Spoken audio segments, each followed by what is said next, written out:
अब समझते हैं हम लोग एक्सपेंडिचर क्या होता है। देखो एक्सपेंडिचर का सिंपल सा मतलब होता है खर्च।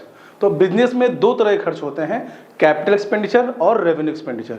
तो कैपिटल एक्सपेंडिचर का मतलब क्या हो गया कि अगर कंपनी अपना अर्निंग कैपेसिटी को बढ़ाने के लिए कुछ खर्च कर रहा है, हम एसेट परचेज कर रहे हैं, मशीनरी परचेज कर रहे हैं, तो उसको क्या बोलते हैं, कैपिटल एक्सपेंडिचर। सिंपल ऐसा खर्चा जो हम अपने अर्निंग कैपेसिटी को बढ़ाने के लिए कर रहे हैं। ठीक है, मेरे पास पहले 4 मशीनरी थे, मैंने और 2 मशीनरी परचेज कर लिया। अब क्या होगा, मेरे पास अर्निंग कैपेसिटी बढ़ गया, हम ज़्यादा प्रोडक्शन कर सकते हैं, तो उसको बोलते हैं हम लोग कैपिटल एक्सपेंडिचर। ठीक है, next revenue expenditure. Revenue expenditure क्या हो गया, अगर हम ऐसा कोई खर्च कर रहे हैं जो मेरे डे टू डे एक्सपेंसेस को मीट करने के लिए कर रहा है। सिंपल समझो, बिजनेस कर रहे हो तो हर एक दिन कुछ ना कुछ खर्चा हो रहा है, उन सभी खर्चों को हम लोग क्या बोलेंगे, रेवेन्यू एक्सपेंडिचर। और ऐसा खर्चा जो मेरा बार बार नहीं होता है उसको हम लोग क्या बोलते हैं, कैपिटल एक्सपेंडिचर। ठीक है ना।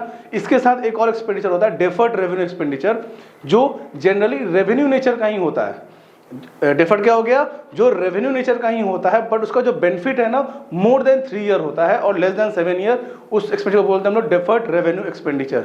ठीक है, एक बार आपस समझते हैं। कैपिटल मतलब क्या हो गया, ऐसा खर्चा जो वन टाइम होता है। अगर हम एसेट खरीद रहे हैं फॉर प्रोडक्शन या फिर फॉर यूज, तो क्या कहलाएगा वो, कैपिटल एक्सपेंडिचर। ऐसा खर्चा जो हम रेगुलर कर रहे हैं, हर महीने कर रहे हैं, हर साल कर रहे हैं, एग्जांपल सैलरी दे रहे हैं एम्प्लॉय को, ऑफिस का रेंट दे रहे हैं, इलेक्ट्रिसिटी बिल पेमेंट कर रहे हैं, तो ये सभी चीजें क्या हो गई, रेवेन्यू एक्सपेंडिचर। और अगर ऐसा कोई खर्च कर रहे हैं जिसका बेनिफिट मोर देन 3 ईयर है बट लेस देन 7 ईयर, उसको हम लोग बोलेंगे डेफर्ड रेवेन्यू एक्सपेंडिचर। इसका एग्जांपल हो गया, जैसे हम अपने बिल्डिंग का रिपेयर करा रहे हैं, तो रिपेयर क्या हम लोग हर साल नहीं कराएंगे, हम लोग 3 साल 4 साल 5 साल में एक बार कराएंगे। तो इस तरीके के खर्चे को हम लोग क्या बोलेंगे, डेफर्ड रेवेन्यू एक्सपेंडिचर।